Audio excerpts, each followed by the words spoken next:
Nah, hari ini saudara kita akan berbicara tentang satu tema kasih Kristus menggerakkan persaudaraan. Saya ajak saudara buka dalam 1 Petrus pasal yang ke-22. 1 Petrus 1 maksud saya, 1 Petrus 1 ayat yang 22. Nanti kita lanjutkan ke 1 Yohanes 4 ayat 7 sampai 10. 1 Petrus 1 ayat 22 saya akan bacakan. 1 Petrus 1 ayat yang ke-22, demikian bunyi firman Tuhan. Karena kamu telah menyucikan dirimu oleh ketaatan kepada kebenaran, sehingga kamu dapat mengamalkan kasih persaudaraan yang tulus, ikhlas, hendaklah kamu bersungguh-sungguh saling mengasihi dengan segenap hatimu. Ya, nah kita lanjutkan dalam 1 Yohanes pasal yang keempat. Saya akan baca ayat 7 sampai dengan ayat 10. Saudara boleh baca nanti semua sampai ayat 21. Karena mengingat waktu jadi saya baca tidak semuanya. 1 Yohanes 4 ayat 7 sampai dengan ayat yang ke-10. Allah adalah kasih. Temanya itu judul perikop. Saudara-saudaraku yang kekasih, marilah kita saling mengasihi. Sebab kasih itu berasal dari Allah. Dan setiap orang yang mengasihi lahir dari Allah dan mengenal Allah. Barang siapa tidak mengasihi, ia tidak mengenal Allah. Sebab Allah adalah kasih. Dalam hal inilah kasih Allah dinyatakan di tengah-tengah kita, yaitu bahwa Allah telah mengutus anaknya yang tunggal ke dalam dunia. Inilah peristiwa Natal itu. Lanjutnya, supaya kita hidup olehnya. Ayat 10, inilah kasih itu. Bukan kita yang telah mengasihi Allah, tapi Allah yang telah mengasihi kita dan yang telah mengutus anaknya sebagai pendamaian bagi dosa-dosa kita. Nah, hari ini kita membahas tentang kasih Kristus menggerakkan persaudaraan. Nah, kalau kita berbicara tentang Natal, sebenarnya Natal itu apa, saudara? Natal itu apa? Oh, Natal perayaan. Natal tuh pohon terang, apalagi ada makan-makan. Biasanya kalau buka dos, lemper, roti. Dari tahun ke tahun biasakan isinya itu kan, apalagi air aqua. Oh, Natal tuh lemper apa? Bukan, saudara ya. Kalau kita berbicara tentang Natal, saudara tahu, saudara sedang berbicara tentang apa? Maka kita sedang berbicara tentang kasih. Karena Natal itu artinya Allah merepresentatifkan kasihnya itu melalui siapa? Yesus. Jadi Yesus itu adalah wujud kasih Allah yang diberikan kepada manusia dalam dunia ini. Amin. Jadi kalau kita Natal sebenarnya sederhana saja, saudara. Natal itu berbicara tentang kasih Allah yang diberikan kepada manusia. Selesai. Itu arti kasih. Jadi Yesus itu wujud kasih Allah yang diberikan kepada manusia. Kenapa? Karena waktu sejak manusia Allah ciptakan begitu sempurna tapi dosa merusaknya. Makanya sejak itulah manusia itu menjadi manusia yang berdosa. Nah, inisiatif daripada Allah untuk menyelamatkan kembali manusia, tidak ada cara lain. Dia harus datang menjadi manusia di dalam pribadi yang kita kenal Yesus Kristus Tuhan. Dan intinya cuma satu, karena dia mengasihi saudara dan saya. Itulah kasih, itulah Natal. Karena Allah menciptakan kita tuh hanya satu tujuan tuh Allah dalam sejak kitab Kejadian. Untuk apa? Untuk dia ciptakan manusia itu awal untuk objek kasih Allah. Jadi kita ini menjadi objek kasih Allah. Makanya saudara lihat, perhatikan dalam penciptaan manusia diciptakan hari keberapa? Hari ke-6. Kenapa hari ke-6? Bukankah sesuatu yang dianggap wah itu pasti hari awal? Nomor 1, nomor 2. Kenapa hari ke-6? Karena Tuhan sebelum menciptakan manusia yang dia kasihi itu, dia harus melengkapi semuanya dulu. Karena kita nih saudara dan saya menjadi objek kasih Allah. Tapi dosa merusak, maka tidak ada cara lain untuk kembalikan manusia menjadi objek kasih Allah itu. Tuhan harus datang ke dunia menjadi manusia yang kita kenal dengan peristiwa Natal. Jadi kalau kita bicara Natal, berbicara tentang apa? Kasih. Selesai. Tidak ada agama lain mengajarkan seperti ini. Semua agama mengajar baik, betul. Tapi tidak ada satu kepastian karena semua hanya dengan usaha dan upaya manusia. Tapi Allah sendiri dalam konteks kekristenan, Allah sendiri datang menyelamatkan kita karena kasih-Nya. Amin. Nah, sekarang kita masuk dalam pembahasan kita. Nah, kalau gitu bagaimana agar kasih Kristus itu benar-benar dapat menggerakkan persaudaraan. Artinya supaya benar-benar kasih itu kita alami, akhirnya kita hidup menjadi berkat bagi orang lain, tercipta suatu persaudaraan dalam menjalani hidup di tengah-tengah dunia ini.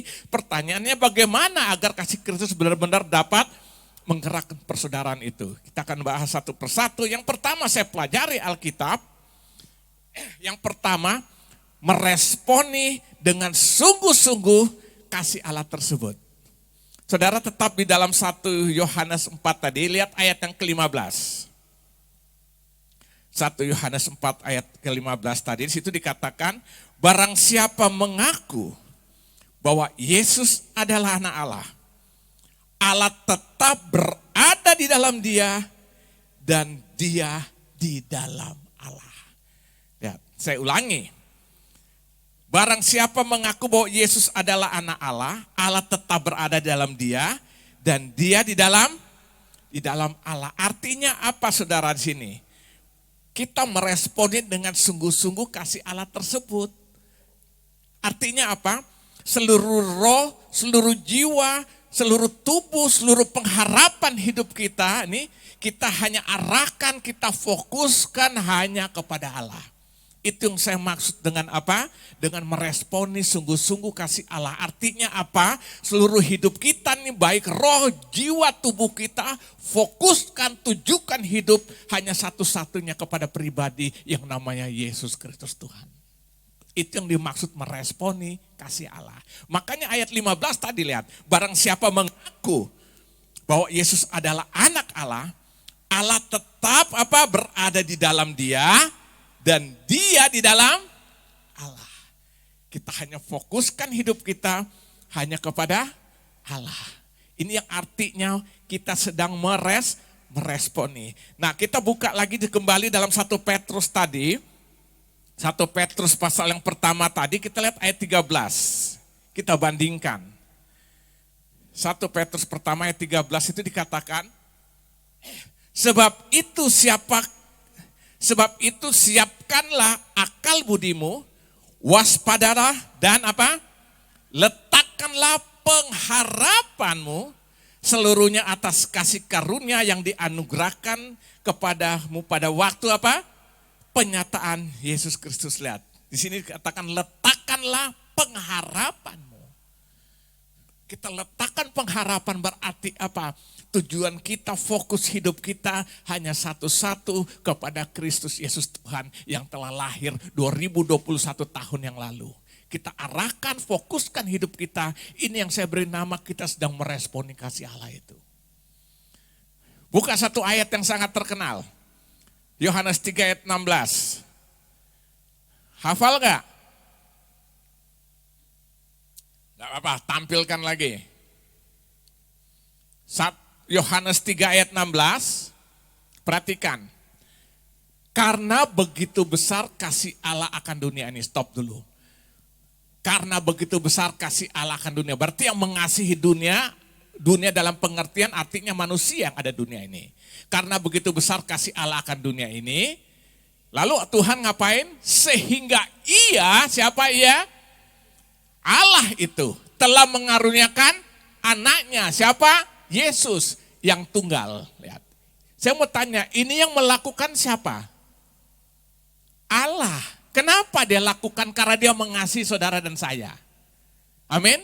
Allah kerjakan itu. Tapi selanjutnya, supaya setiap orang yang percaya kepadanya tidak binasa, melainkan beroleh hidup yang kekal. Supaya setiap orang percaya, siapa itu setiap orang percaya? Saudara dan saya. Setiap orang percaya kepada Yesus itu tidak binasa, melainkan beroleh hidup yang kekal. Berarti Allah memberikan sesuatu, itu bisa kita dapatkan waktu kita meresponinya.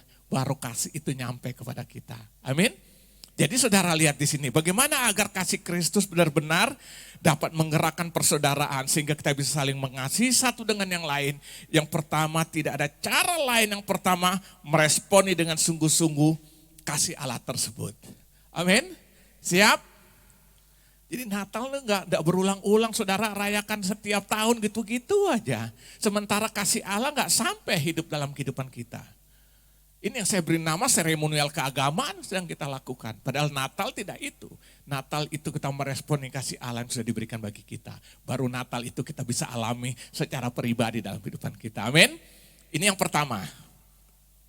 Jadi bagaimana agar kasih Kristus benar-benar dapat menggerakkan persaudaraan, kita yang pertama meresponi dengan sungguh kasih Allah tersebut. Yang kedua, setelah kita meresponi sungguh-sungguh, yang kedua, bagaimana agar kasih Kristus benar-benar dapat menggerakkan persaudaraan? Yang kedua, menghidupinya di dalam setiap kehidupan kita. Artinya apa? Biarkanlah kasih itu menghidupkan kehidupan setiap kita. Jadi yang kedua, menghidupinya. Artinya kasih Tuhan itu kita hidupi di dalam kehidupan kita. Coba saudara perhatikan dalam 1 Yohanes tadi masih tetap. 1 Yohanes pasal 4 tadi, perhatikan situ. Saya akan baca ayat 9, terus pindah ke ayat 12, ayat 15 dan ayat 16. Perhatikan ayat 9. Dalam hal inilah kasih Allah dinyatakan di tengah-tengah kita, yaitu bahwa Allah telah mengutus anaknya yang tunggal ke dalam dunia, supaya kita hidup olehnya. Ya, saya ulangi ayat 9. Dalam hal inilah kasih Allah dinyatakan di tengah-tengah kita, yaitu bahwa Allah telah mengutus anaknya yang tunggal ke dalam dunia, supaya apa? Kita hidup olehnya. Jadi hidup oleh apa? Oleh kasih Allah itu yang diberikan kepada kita melalui Yesus Kristus Tuhan. Perhatikan ayat ke-12, lanjutkan. Ayat 12, tidak ada seorang pun yang pernah melihat Allah.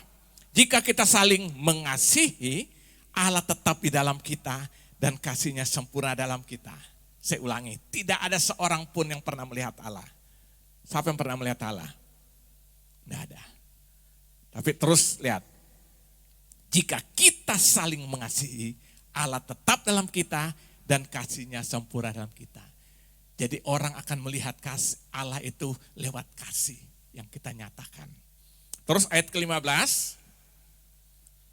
ayat 15, barang siapa mengaku bahwa Yesus adalah anak Allah, Allah tetap berada di dalam dia dan dia di dalam Allah. Lihat, siapa yang mengaku bahwa Yesus adalah anak Allah, maka Allah tetap di dalam orang itu maksudnya, dan dalam dia dan dia di dalam Allah. Kita lanjut ayat 16. Kita telah mengenal dan telah percaya akan kasih Allah kepada kita.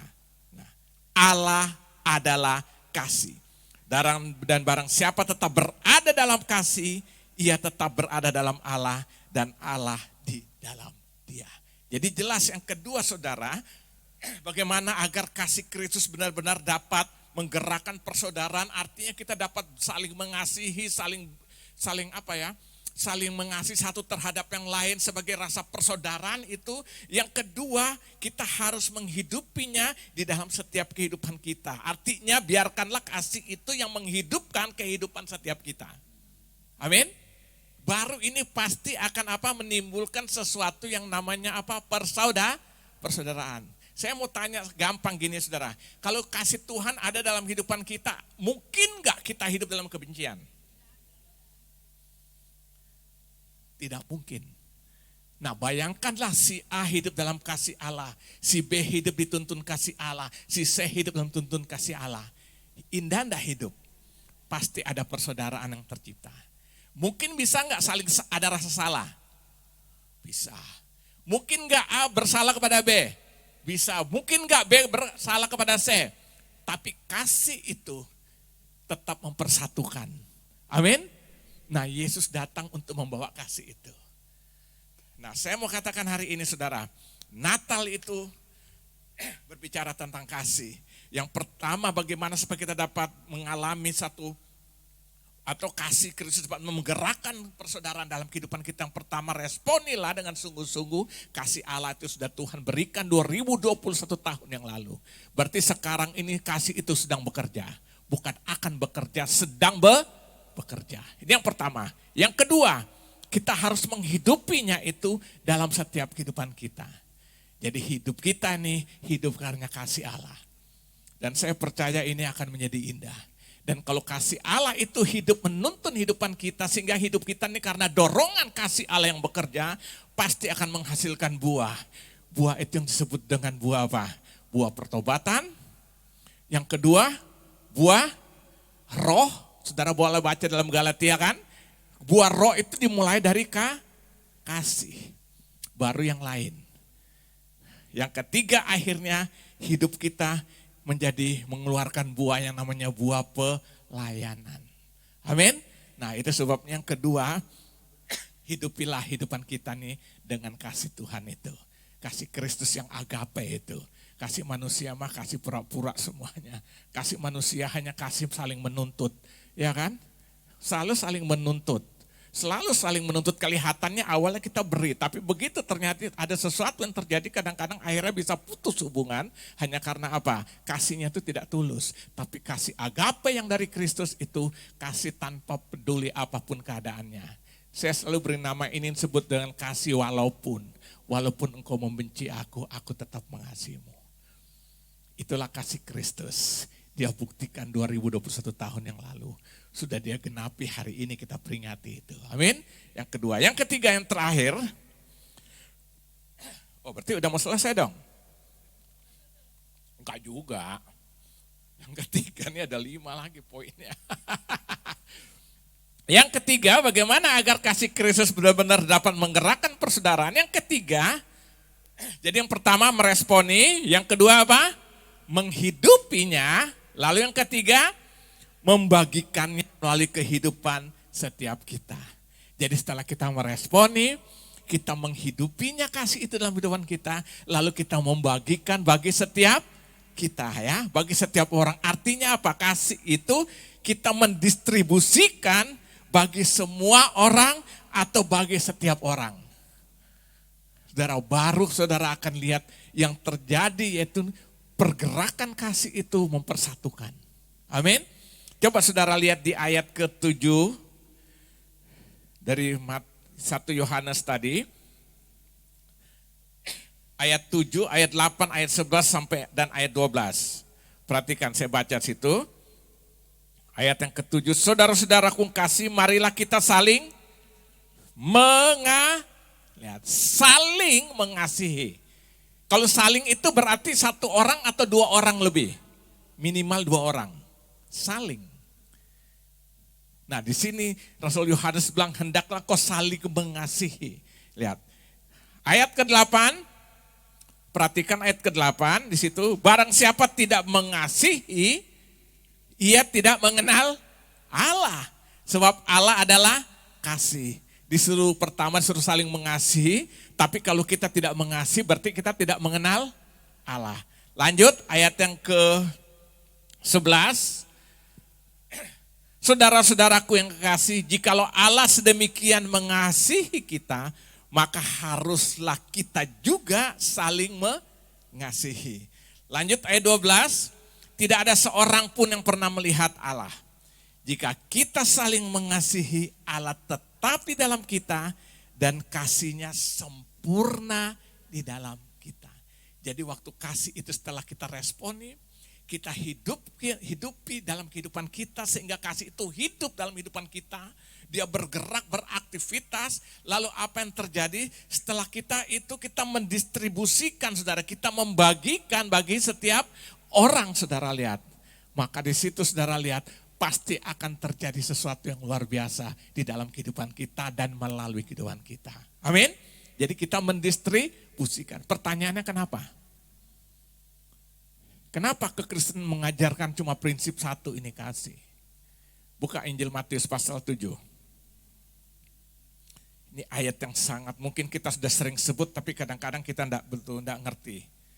Matius pasal 22 maksud saya. Saya ulangi kembali, ini prinsip paling mendasar dalam seluruh hidup kekristenan dari Kejadian sampai Wahyu. Cuma satu ayat ini, intisarinya. Sudah, Matius 22, ayat 37 sampai 40. Matius 22, perhatikan. Jawab Yesus kepadanya, kepada siapa? Ini berbicara waktu orang Farisi. Coba berdialog dengan dia. Lalu jawab Yesus kepadanya, kasihilah Tuhan Allahmu dengan segenap hatimu, dan dengan segenap jiwamu, dan dengan segenap apa? Akal budimu. Terus, itulah hukum yang terutama dan yang pertama. Jadi terutama dan yang pertama. Terus, setelah itu, dan hukum yang kedua, yang sama dengan itu. Stop dulu. Hukum yang kedua yang sama dengan itu. Maksudnya yang sama dengan apa? Dengan hukum yang pertama tadi maksudnya. Jadi hukum yang kedua yang sama dengan itu terus ialah kasihilah sesamamu manusia seperti dirimu sendiri. Lanjut. Pada kedua hukum inilah tergantung seluruh hukum Taurat dan kitab para nabi. Kasihilah Tuhan Allahmu dengan segenap hatimu, jiwamu, kekuatanmu, itu hukum pertama dan terutama. Lalu hukum yang kedua yang sama, yang identik dengan hukum pertama, kasihilah sesamamu manusia, seperti dirimu sendiri. Jadi maksudnya begini, waktu saya mengasihi Allah dengan segenap hatiku, jiwaku, kekuatanku, maka saya akan menyatakan kasih itu bagi setiap manusia. Makanya di situ hukum yang pertama dan utama dan hukum yang kedua yang sama, yang identik. Artinya waktu saya menyatakan saya mengasihi Allah, saya harus bisa buktikan dengan kehidupan sesama. Jadi kalau saya bilang saya mengasihi Allah tapi saya tidak bisa mengasihi sesama, berarti omong doang atau omong kosong. Kenapa saudara? Karena enggak mungkin Allah yang tidak kita lihat kita bilang aku mengasihi, yang kelihatan aja enggak. Tapi kalau saya balik ayat ini, seandainya Allah yang tidak saya kasih melihat saya bisa mengasihi sungguh-sungguh, yang kelihatan pasti enggak? Pasti. Amin. Nah, itu sebabnya di sini dikatakan dalam hukum itu tergantung seluruh hukum Taurat. Jadi kitab Kejadian sampai Wahyu ini. Kalau itu kayak air cucian, kayak baju cuci diperas, hanya keluarnya kasihilah Allahmu dengan segenap hatimu dan kasihilah sesamamu manusia. Inilah Natal. Inilah kekristenan. Waduh, saudara lihat. Jadi inilah kita lihat, kita sedang berbicara tentang apa? Kasih Kristus yang menggerakkan persaudaraan. Yang pertama responi kasih itu, yang kedua hidupilah kasih itu dalam kehidupan kita, dan lalu yang ketiga bagikan melalui kehidupan kita atau mendistribusikan melalui kehidupan kita bagi setiap orang. Amin. Baru saudara lihat kedahsyatan Tuhan akan bekerja.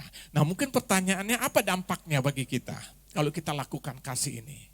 Ada dua, dampak negatif dan dampak positif. Dampak positifnya saudara lihat ayat ke-18. Kita kembali lagi ayat ke-18. Ini dampak positifnya, perhatikan. Di dalam kasih tidak ada ketakutan. Orang yang hidup dalam kasih bebas dari rasa takut. Tapi kita yang hidup dalam permusuhan selalu ada rasa takut. Jangan-jangan dia balas. Jangan-jangan dia melakukan ini. Makanya perhatikan ayat 18. Di dalam kasih tidak ada apa? Ketakutan. Sebab ketakutan mengandung hukuman. Dan barang siapa takut, ia tidak sempurna di dalam kasih. Ingin bebas dari rasa ketakutan? Hidup dalam kasih Kristus. Kasih itu memerdekakan. Nah ini saudara lihat dampaknya waktu kita benar-benar meresponi kasih itu, menghidupinya. Lalu apa? Kita membagikan, mendistribusikan bagi setiap orang, kita akan mengalami yang namanya apa? Bebas dari rasa ketakutan. Ini dampak positif. Nah sekarang kalau seandainya kita tidak lakukan itu, apa dampaknya? Perhatikan ayat 20. Jikalau seorang berkata, aku mengasihi Allah, dan ia membenci saudaranya, maka dia adalah apa? Pendusta. Karena barang siapa tidak mengasihi saudaranya yang dilihatnya, tidak mungkin mengasihi Allah yang tidak dilihatnya. Jadi waktu kita tidak melakukan ini, membagikan kasih itu dalam hidupan kita kepada orang lain, maka di sini katakan kita seorang pendusta. Berarti di sini banyak gak pendusta? Seringkali kita jadi pendusta nggak? Kalau kita mau jujur ikut ayat ini dong. Ya kan? Saya ulangi ayat 20. Jikalau seorang berkata aku mengasihi Allah dan ia membenci saudaranya, maka ia adalah apa? Pendusta. Karena barang siapa yang tidak mengasihi saudaranya yang dilihatnya, tidak mungkin mengasihi Allah yang tidak dilihatnya. Rasional nggak? Ya. Nah itu sebabnya pesan Natal hari ini, khususnya bagi kita jemaat GBI Geras Sukacita, biarlah kasih Kristus itu menggerakkan persaudaraan. Amin. Bagaimana supaya aku bisa melakukan sesuatu bagi sesama, bisa berdampak bagi sesama, bisa menjadi berkat bagi bersama. Pertama, responi dengan sungguh hati kasih Allah itu. Inilah Natal. Yang kedua, hidupi kasih itu dalam kehidupan kita. Dan yang ketiga, kita bagikan bagi setiap orang. Sehingga orang melihat kita, dia melihat Kristus Yesus Tuhan yang adalah kasih Allah yang diberikan bagi manusia. Amin. Dan akhirnya lewat hidup kita, nama Yesus dipermuliakan. Haleluya. Saya kira demikian pesan Natal. Tuhan Yesus memberkati.